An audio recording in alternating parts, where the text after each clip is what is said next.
देखिए आज जो है प्राचीन इतिहास में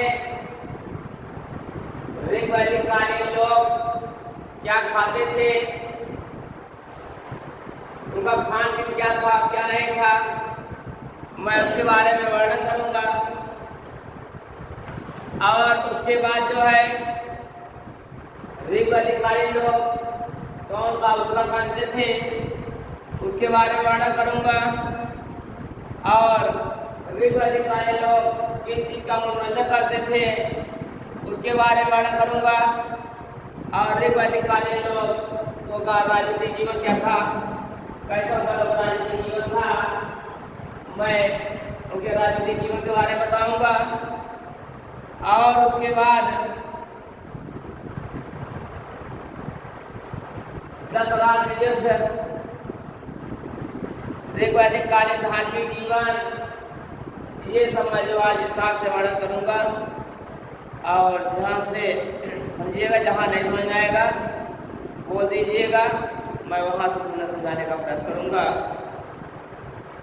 देखिए, इसके पहले मैं बता चुका हूँ ऋग्वैदिक कालीन जो है उद्योग धंधे भी करते थे और कृषि भी करते थे। कृषि में सबसे प्रमुख जौ माना गया। पशुपालन भी करते थे। पशुपालन में सबसे ज्यादा भाग लिए गाय का हुआ है 176 बार। और जो है खेतों की सिंचाई होती थी ऋग्वैदिक काल में, विकास होती थी स्वयं माध्यम से। तो आज बताएंगे ऋग्वैदिक कालीन खान पान। देखिए, ऋग्वैदिक के लोग, जो ऋग्वैदिक कालीन में लोग आर्य लोग थे, वे लोग मांसाहारी और शाकाहारी का सेवन करते थे। मांसाहारी और शाकाहारी दोनों प्रकार का भोजन करते थे। कैसे भोजन करते थे? ऋग्वैदिक काल में आर्य लोग, आर्य लोग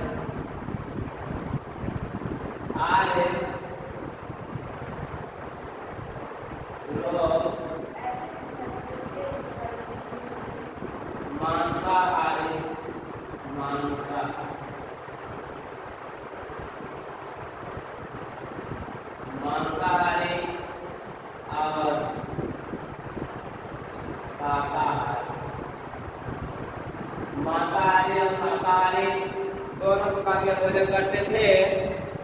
और ये लोग आर्य लोग जो थे, ऋग्वैदिक कालीन आर्य लोग जो थे, दूध दही घी माठा, दूध दही घी इत्यादि का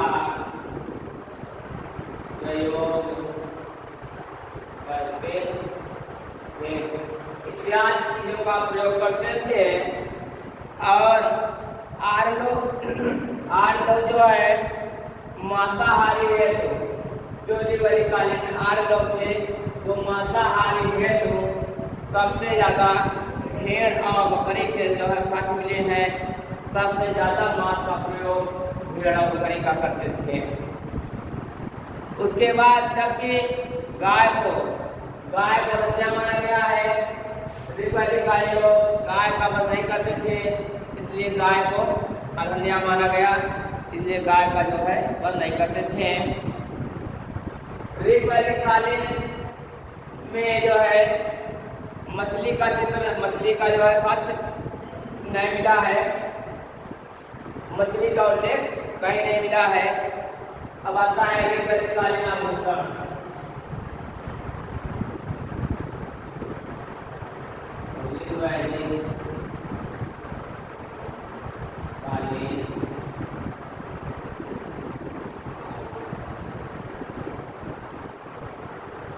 ऋग्वैदिक कालीन आभूषण मतलब जो है कि जो ऋग्वैदिक काल में आर्य लोग थे कौन सा आभूषण पहनते थे, कैसा आभूषण पहनते थे, ये चीज है।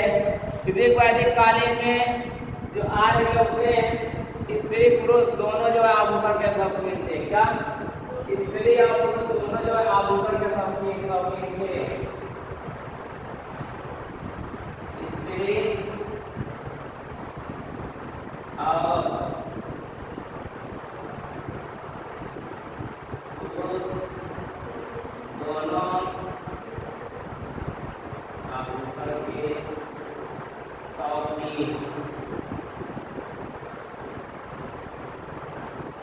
इसलिए आप पुरुष दोनों जो है आभूषण के शौकीन थे। ऋग वैदिक काल में आर्य लोग थे और जो गले में हार पहने रहते थे। ऋग वैदिक कालीन में आर्य लोग जो थे, जो पुरुष महिलाएं थी, वो जो हार पहने, गले में जो हार पहने रहते थे, उसे स्वर्ण हार को, जो सोने का हार पहने रहते थे, उसे रुक्म नाम से जाना जाता था। गले में पहना गया हार,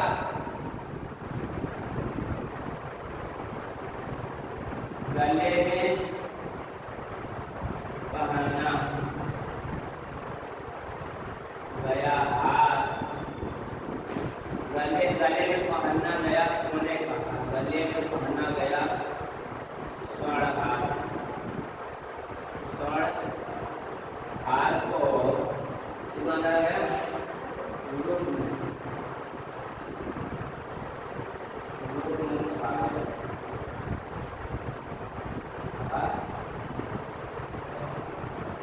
जो गले में हार पहना जाता था उसे रुक्म नाम से जाना जाता था। और जबकि निस्फ को सोने का ढेर या आभूषण कहा जाता है। एक रुक्म को भी सोने का हार कहा जाता है, दूसरा आता है निस्फ, जाता है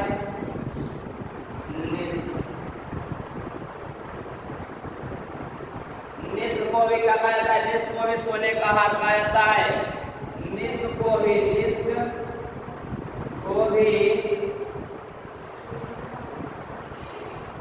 सोना या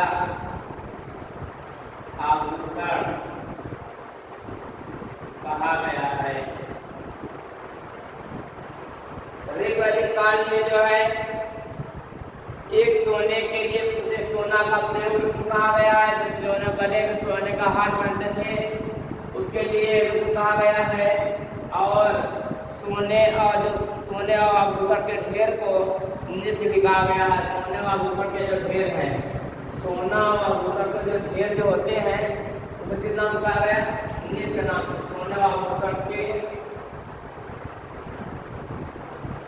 ढेर को, सोने और आभूषण के ढेर को निस्फ कहा गया। क्या कहा गया, निस्फ कहा गया। और उसके बाद आर्य लोग जो है मनोरंजन के भी शौकीन थे। ऋग वैदिक कालीन आर्य लोग ऋग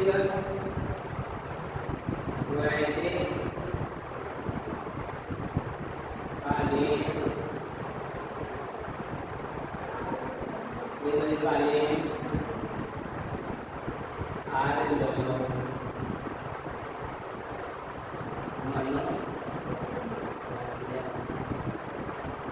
ऋग वैदिक कालीन जो आर्य लोग थे मनोरंजन के बहुत शौकीन थे। मनोरंजन में जैसे आज घोड़े को घोड़दौड़ और रथदौड़, घोड़े के शौकीन थे, रथों के शौकीन थे, घुड़दौड़ और रथदौड़ जिन्हें क्रमशः प्रमुख माना जाता था। मनोरंजन के लिए घुड़दौड़ और रथदौड़ प्रमुख माना जाता था। क्या माना था, ये घोड़े और रथ के शौकीन थे।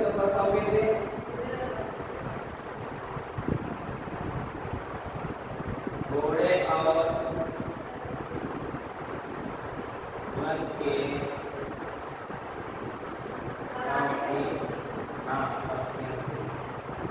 शौकीन थे। घोड़े और रथ के शौकीन थे। घुड़सवारी और रथदौड़, घुड़दौड़ और रथदौड़ इसी घोड़े की सहायता से करते थे, इसलिए घोड़े के बहुत सारे शौकीन माने जाते थे। उसके बाद जो है ऋग वैदिक कालीन में आर्य लोग जो मनोरंजन में जो है वाद्य संगीत, नाच गाना, क्या क्या था,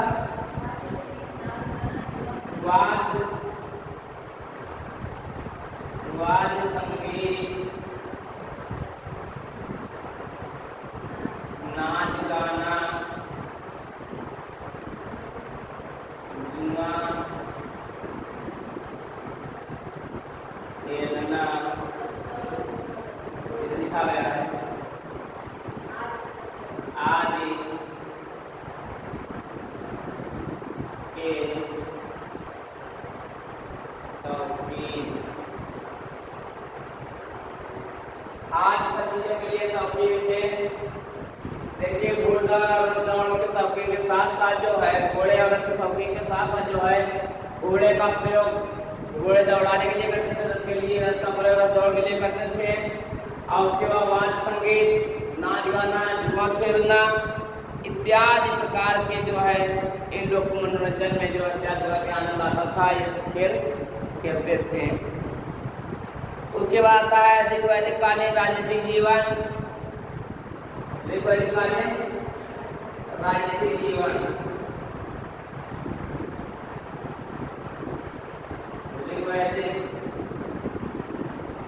कालीन राजनीतिक जीवन।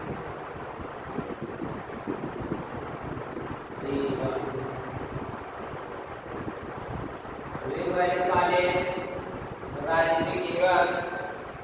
ऋग्वैदिक काल का राजनीतिक जीवन ये था कि ऋग्वैदिक कालीन लोग कैसे राजनीति करते थे। ऋग्वैदिक काल में अनेक छोटे छोटे जन थे, अनेक छोटे छोटे जन थे जिनके प्रमुख को राजन कहा गया। छोटे छोटे जन को क्या कहा गया? राजन। छोटे छोटे जन को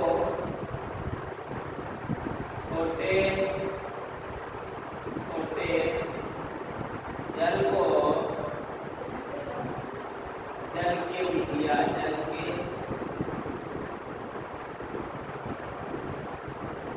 प्रमुख को राजन कहा।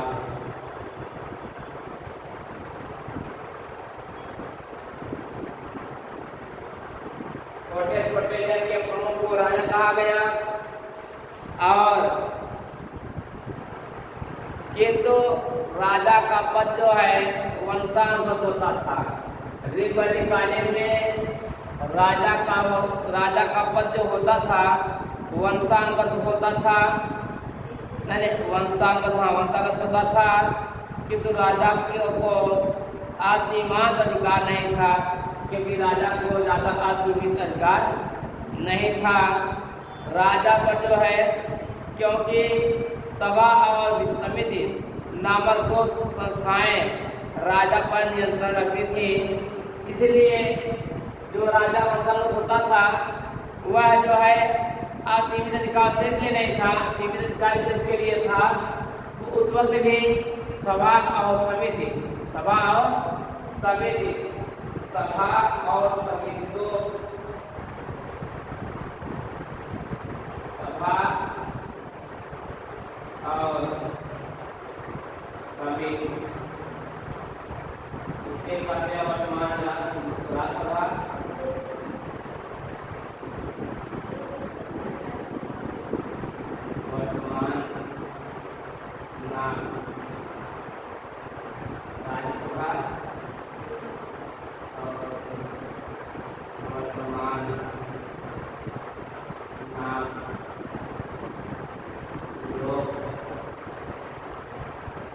जो सभा और समिति बनाई गई थी, वर्तमान नाम राज्यसभा और लोकसभा था। जो ऋग्वैदिक कालीन राजा जो थे, जो अपने पद पे रहते थे, ये लोकसभा और राज्यसभा के अधीन अपना काम करते थे, इन्हीं के नियंत्रण में रहते थे। और राजा के चुनाव समिति का योगदान अधिक होता था।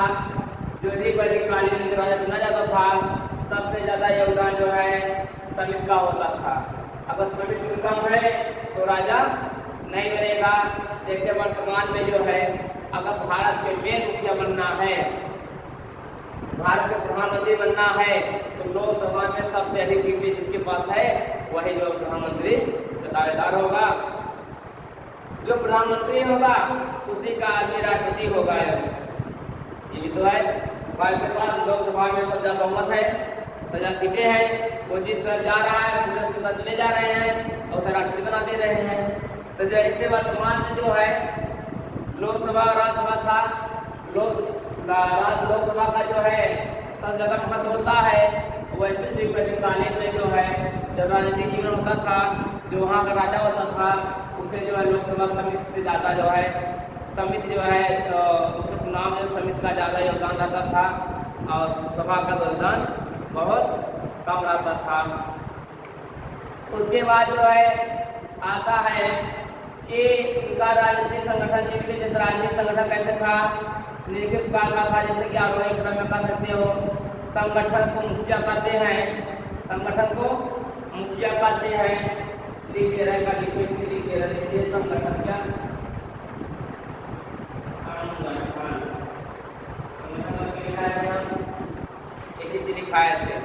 संगठन जन विश्राम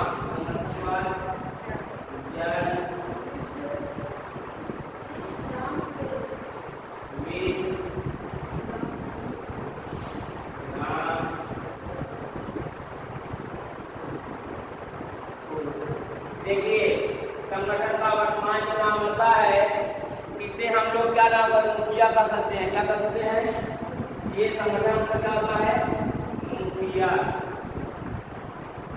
मुखिया मुखिया जन मतलब क्या होता है, राजन। मुखिया मतलब होता है राजन। राजन किस जाता है,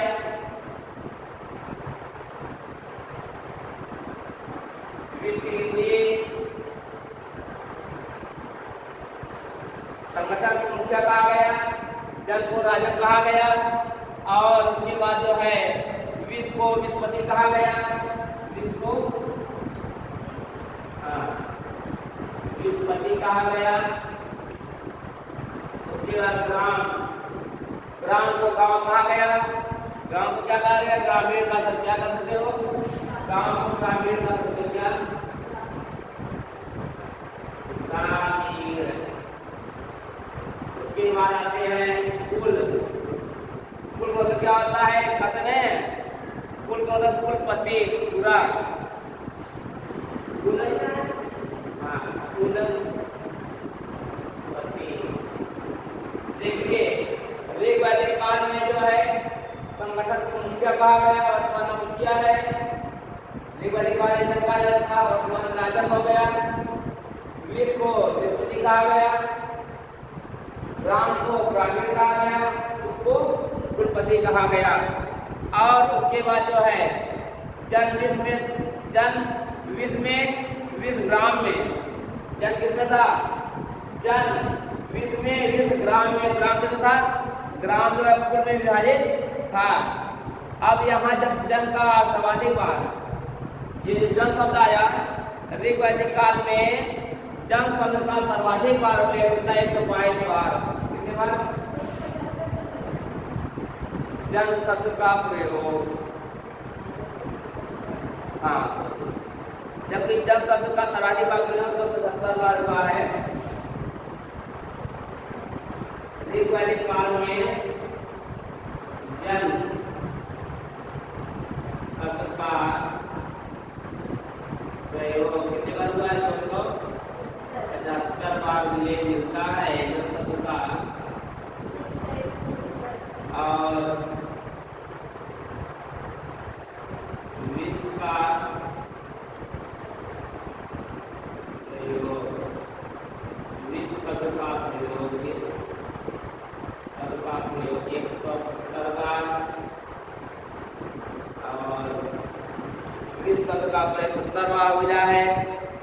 और ऋग्वैदिक कालीन सबसे प्राचीन संस्कार विदर्भ, विदर्भ क्या, विदर्भ, विदर्भ, विदर्भ, विदर्भ है, विदर्भ है, विदर्भ शब्द का प्रयोग 122 बार। और उसके बाद जो है आता है समिति का 9 बार एवं सभा का 8 बार। समिति शब्द का प्रयोग, समिति शब्द का प्रयोग 9 बार, और सभा शब्द का प्रयोग सभा होता है ऋग्वैदिक कालीन में। और ऋग्वैदिक काल में आर्य की सबसे प्राचीन संस्था विदर्भ मानी गई। क्या विदर्भ? इसको विदर्भ बना लेना।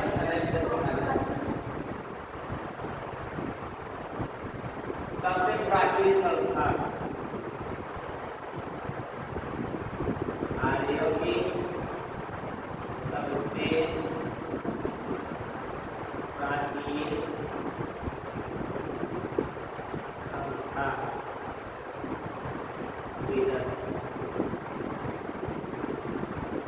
आर्यों की सबसे प्राचीन संस्था विदर्भ मानी गई। और जो इसके स्वभाव में महिलाएं पुरुष दोनों भाग लेते थे, इसके अलावा सभा में भी महिलाएं हिस्सा लेती थी। समिति में महिलाएं हिस्सा नहीं लेती थी। जो सभा समिति बनाई गई, सभा में महिलाएं पुरुष भाग लेते थे, समिति में महिलाएं भाग नहीं लेती थी ऋग्वैदिक काल में।